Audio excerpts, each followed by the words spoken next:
जोरसे शीत पड़ुछि देखा देउछि ठंडा काश समस्या करंतु एही घरोई उपचार चुटकीरे काश गायब।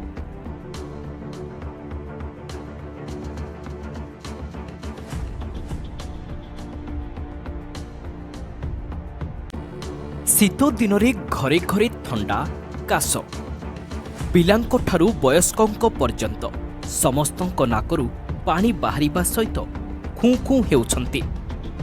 एमिति काश जे ना कथा कही हुए ना सोई हुए जेते मेडिसिन खाइले भी कमुनी। किंतु एभली किछि घरोई उपचार अछि जहा आपणाइले जेते दिनर काश हेउ पछे चुटकीरे भलो होई जिवो। तेबे आसंतु जानिबा किछि घरोई उपचार। काश दुईटी कारणरू होई पारे। पेट गरम हेले सुखिला काश हुए, ठंडा हेले कफ जमी लहरा काश हुए। तेबे जदि आपणकर सुखिला काश हेउछि ताहले चिमुटे हळदी गुंड नियंतु। एहाकू कଳରେ जाकी रखी एहाकू धीरे धीरे ढोकंतु। जेमिति किछि चॉकलेट कि अदा जाकी तार रसकू धीरे धीरे ढोकंती से भली हळदीर रसकू ढोकंतु। हळदी बेस्ट आंटीबायोटिक होइतिबारु एहा धीरे धीरे गला को ठीक करिबा सह काश समस्या को दूरे देब। हाँ, व्यवहार करुथिबा हळदी शुद्ध होइतिबा दरकार, कारण बजार रे मिलुथिबा अधिकांश हळदी अपमिश्रित बा भेजाल होइतिबा कारणरू एहार औषधीय गुण उपरि भी संदेह रहिछि। काश पई हळदीर उपचार थरकरे जदि काम न दिए एहाकू द्वितीय थर व्यवहार करंतु, निश्चय उपशम मिलिब।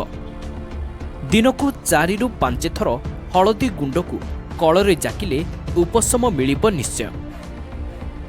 आउ जदि आपणकर ठंडा काश हेउछि ताहले गोटे चामच अदा रस नियंतु।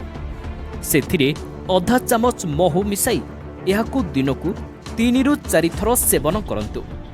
देखिबे गଳାରୁ कफ खसिब एवं गला सफा होइजिब।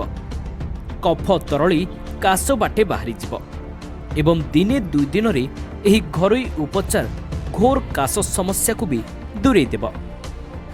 एही पथिर प्रथम व्यवहार रे ही हल्का अनुभव करिवे।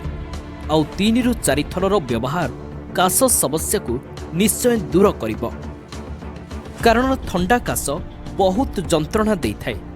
काशी काशी तंटीटी छिड़ी जाई रक्त भी बेले बेले पड़ी जाए, आउ तंटी भी दरज होई स्वर पड़ी जाए।